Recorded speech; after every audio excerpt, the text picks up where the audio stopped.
Oke teman-teman, hari ini aku mau ajak teman-teman buat ganti keyboard laptop ya.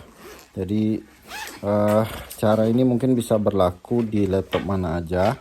Yang kebetulan saat ini laptop yang aku mau ganti keyboardnya adalah laptop merek Asus. Ini serinya adalah X441N ya, X441N. Nah, sebelum teman-teman memutuskan ganti keyboard, pastikan dulu yang rusaknya beneran keyboardnya teman-teman ya, jangan yang lain-lain lagi. Jadi untuk memastikan itu ya dibongkar dulu, dicoba lepas keyboardnya, kabelnya aja dulu lepas. Kalau bagus, dia nggak ada masalah, berarti memang keyboardnya. Jadi kita putuskan untuk ganti keyboardnya. Nah, untuk proses penggantian seperti biasa teman-teman, biar laptopnya nggak terlalu lecet karena kita akan buka dia. Ada posisi naik turun begini, pakai bantalan yang agak empuk ya. Ini saya pakai busa ini. Habis itu alat, siapkan obeng set.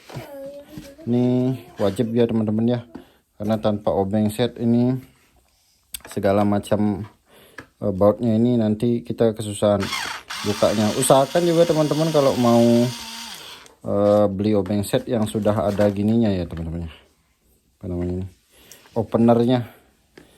Jadi nggak ribet lah teman-teman untuk bukanya nih seperti ini nih ya. Aku agak zoom dikit dah dulu. Oke, kayak gini dia teman-teman openernya. Ini udah banyak dapat bonus opener. Nanti kita bisa pakai itu tanpa harus pakai kuku jari ya. Nah, lebih memudahkan jadinya. Nah, untuk baut-bautnya biar nggak hilang teman-teman, jangan lupa dikumpulin jadi satu ya, dikumpulin jadi satu. Kalau punya magnet seperti aku nih boleh juga nih dia pakai, jadi memudahkan kita kerja jadinya. Nah, tanpa harus copot-copot baut yang dalam-dalam. Biasanya kan kalau laptop lama ada yang bautnya cukup dalam di bawah gitu. Kalau pakai magnet kan enak ya.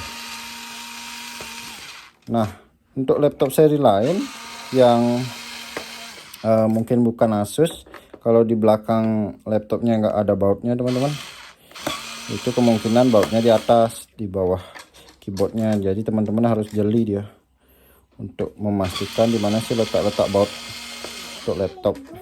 Ada juga laptop seperti laptop HP yang memang sedikit bautnya ya, bautnya cuma 2, adanya di bawah karet dudukannya. Ketika itu dilepas harus dicongkel semua gitu. Jadi untuk Asus ini bautnya termasuk full di belakang ya teman-teman ya, full di belakang. Dan ketika baut ini sudah semua dilepas, tinggal dicongkel. Pastikan ini teman-teman ya, untuk bautnya itu semua terlepas. Dan cirinya kalau semua terlepas biasanya bukanya lebih gampang. Kalau teman-teman kendala bukanya jangan dipaksa dia, karena nanti memungkinkan terjadi baut yang ketinggalan gitu teman-teman. Kita pelan-pelan aja bukanya.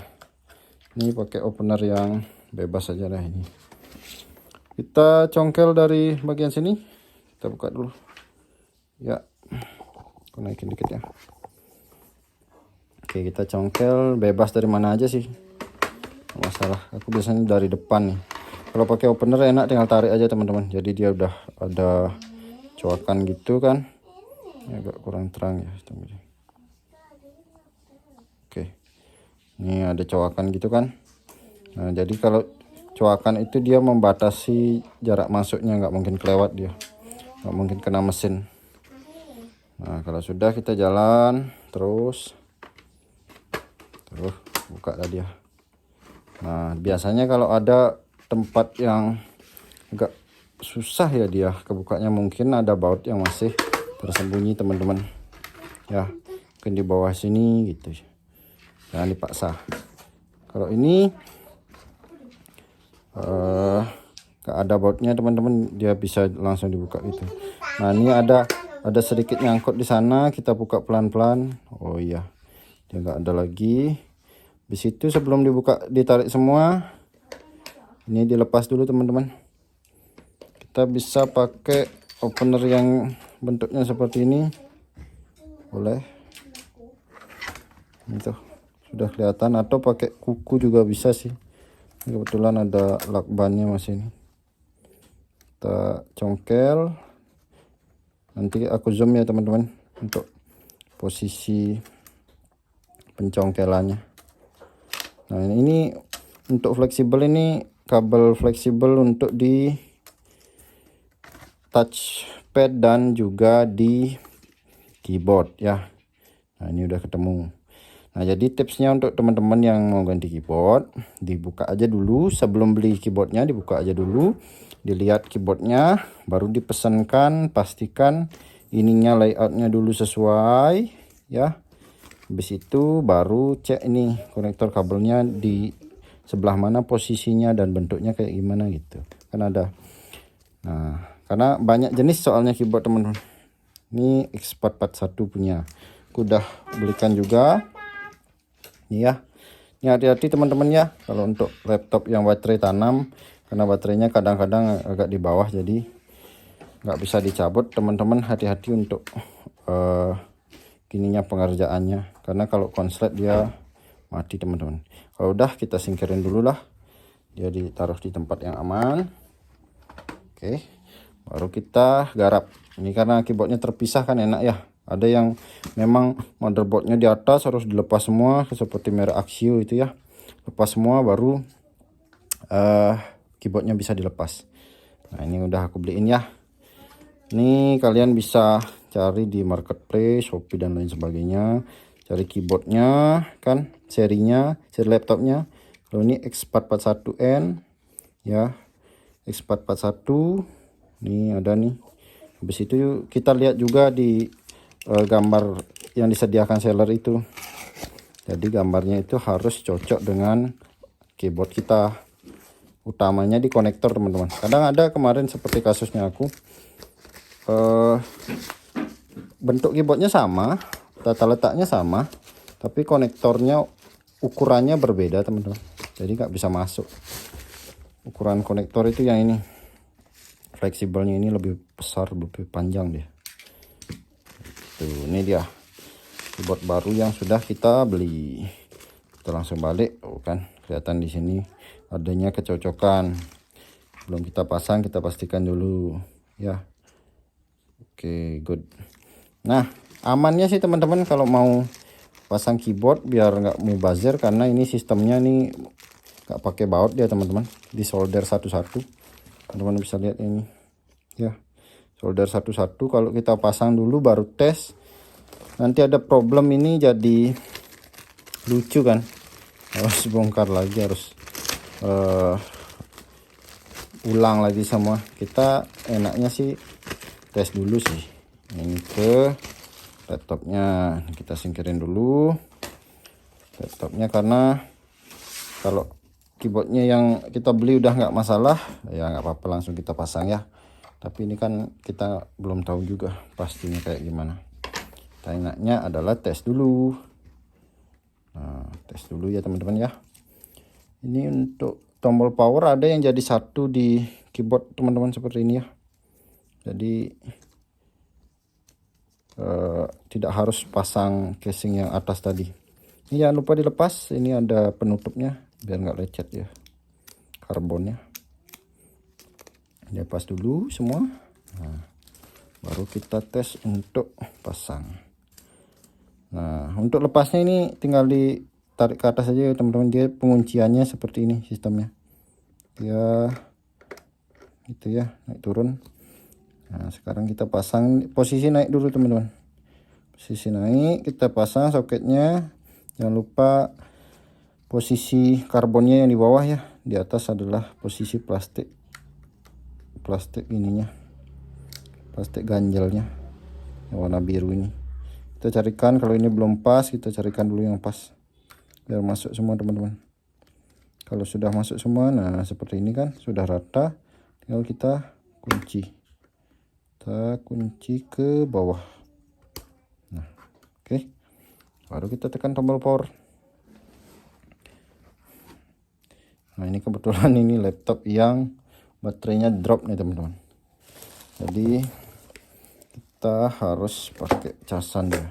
Jangan lupa dialas ya teman-teman ya, karena keyboard ini bahannya besi.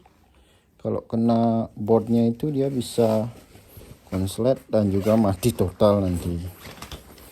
Aku udah pernah mengalami mati total laptopnya, dan sampai sekarang laptopnya jadi penghuni gudang ya, karena graphic cardnya yang kena tuh ya. Intinya kita sudah hidup, kita bekerja pasti ada risiko teman-teman ya. Tinggal kita pencet, oke sudah hidup ya.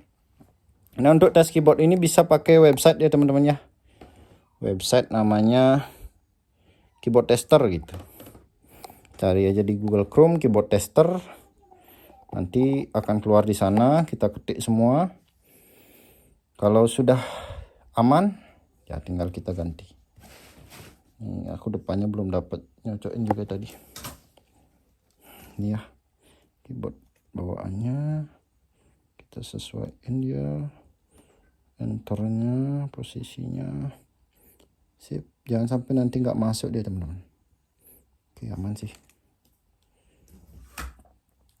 Oke kita proses tes ya teman-teman ya.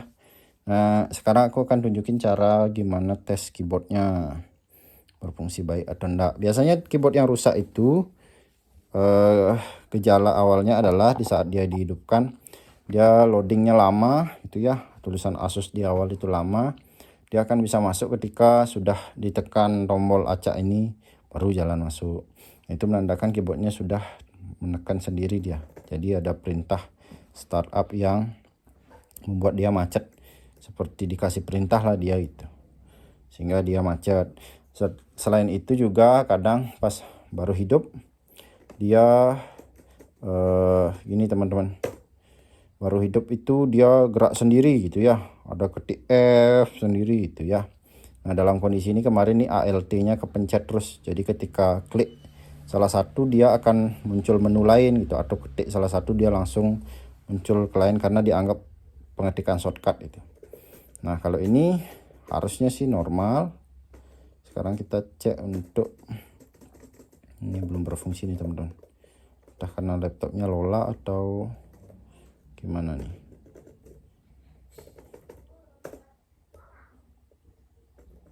Ya, laptopnya sedikit lola ini. Oke, nah kita buka Google Chrome teman-teman. Google Chrome, kebetulan touchpad kan belum dipasang ya, jadi bisa pakai mouse eksternalnya. Kalau nggak punya pakai keyboardnya aja bisa teman-teman. Untuk menu Windows, habis itu ketik Chrome, nanti masuk dah dia. Nah setelah masuk nanti kita langsung aja ketik di sini keyboard test gitu ya teman-teman ya, keyboard test. Oke setelah diketik keyboard test, nanti cari aja yang mana aja boleh, yang paling atas boleh. Jadi untuk mencari dengan keyboard itu pakai tab teman-teman ya. Kalau atas bawahnya nggak mau, tab untuk menu pilihnya. Oke. Nah, ini tampilan keyboardnya, kita tinggal pencet aja. Jadi kalau ada hijau dia artinya ketekan terus. Kalau udah putih itu berarti udah pernah ditekan gitu ya. Nah kita tinggal tekan semua tombol, pastikan tombolnya itu putih semua. Jangan sampai ada yang mati teman-teman ya, semua harus posisi hidup. Nah ini kepencet nih ALT-nya nih.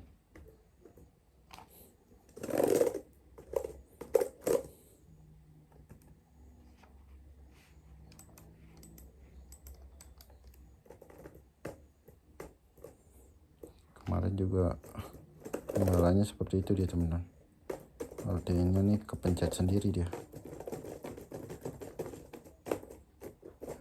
Ini jangan sampai kejadian lagi dia.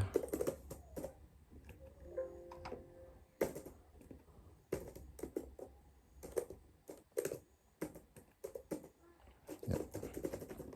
Aman sini teman-teman. Oke setelah kita pastikan aman, kita matikan lagi, baru kita pasang dia ke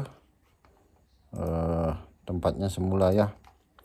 Kita matikan, baru kita pasang dia ke sini. Nah, untuk ini harus dilepas dulu teman-teman. Untuk lepasnya sih gampang ya teman-teman, tinggal dicongkel-congkel aja nih. Kita pakai bener yang tadi nih, untuk apa aja, obeng bisa sih. Ini kita congkel nih, atau ditekan aja nih, seperti ini agak kurang bagus lem-lemannya, dia ditekan gini aja udah lepas sendiri dia gitu. Kalau bawaannya dia lebih susah sih lepasnya dia. Kalau ini udah gantian, jadinya nggak begitu susah. Nah, nanti aku kasih tips juga teman-teman gimana nyoldernya, pakai apa ini biar cukup kuat ya. Nah, ini keyboard yang rusak, kita sampingkan dulu. Ini kita matikan, keyboardnya kita cabut lagi.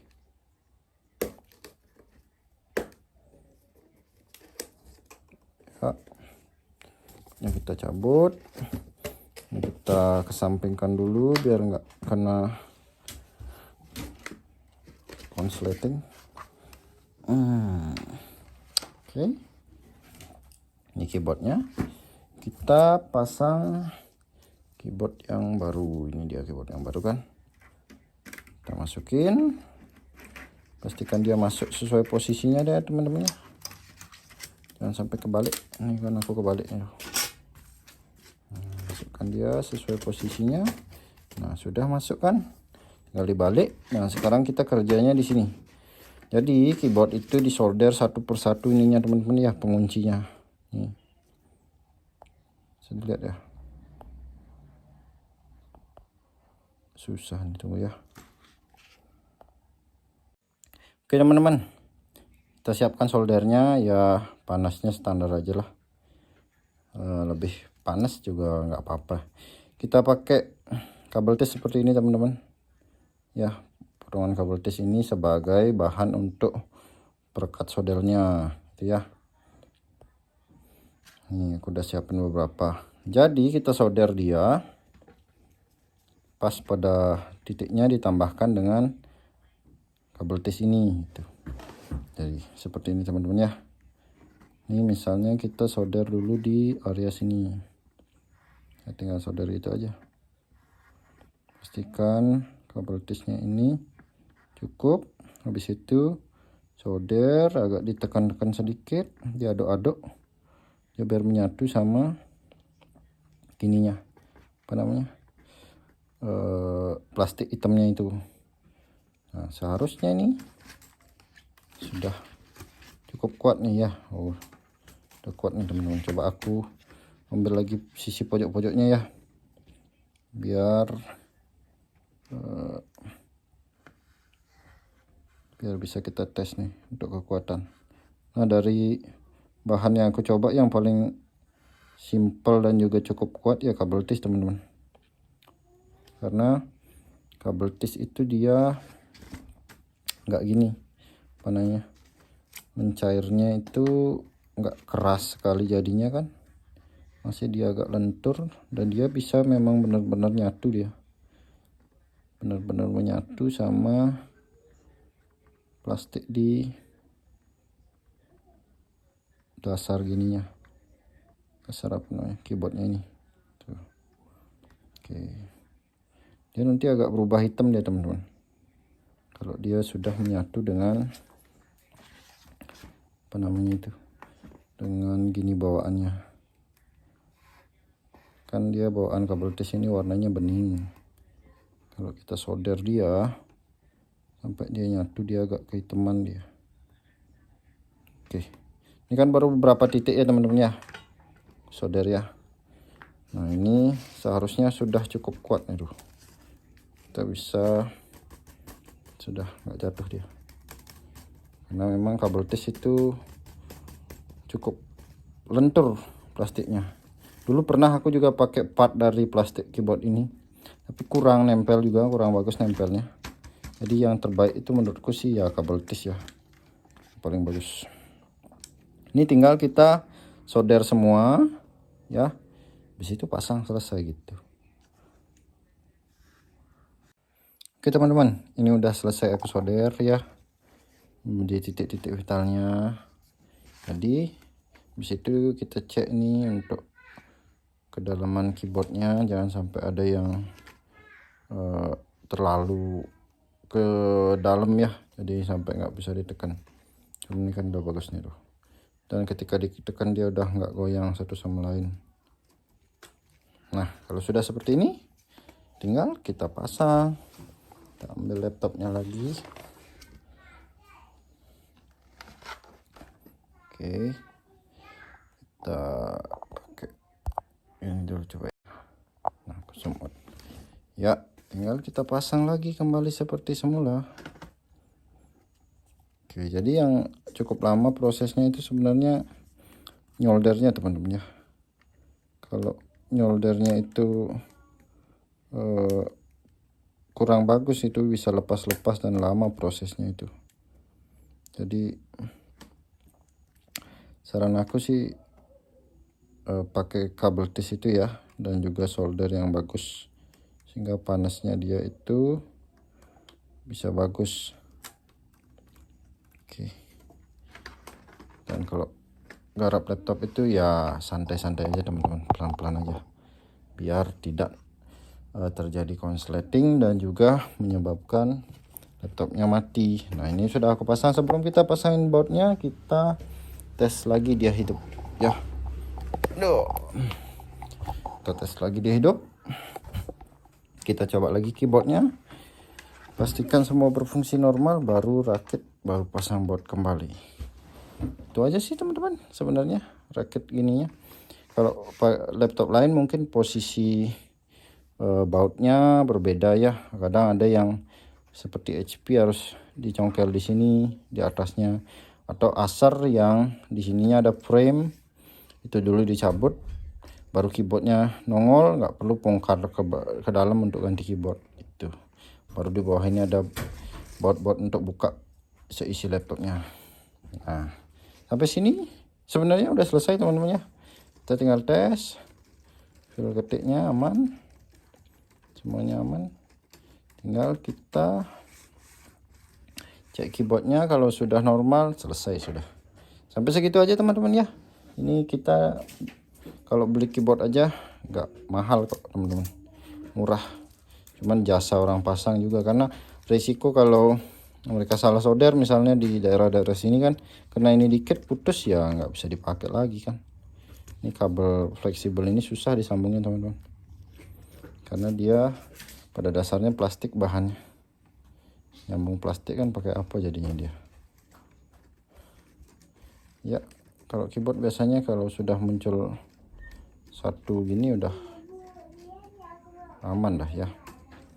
Oke gitu, mudah-mudahan bisa membantu teman-teman yang mau ganti keyboardnya sendiri ya, tanpa bantuan jasa tukang. Saran aku hati-hati, tetap kita jaga kehati-hatian terutama ya, dan juga ya coba-coba aja, nanti berhasil memberikan manfaat yang lebih banyak untuk teman-teman. Selain bisa belajar juga bisa untuk servis sendiri, menghemat lah ya.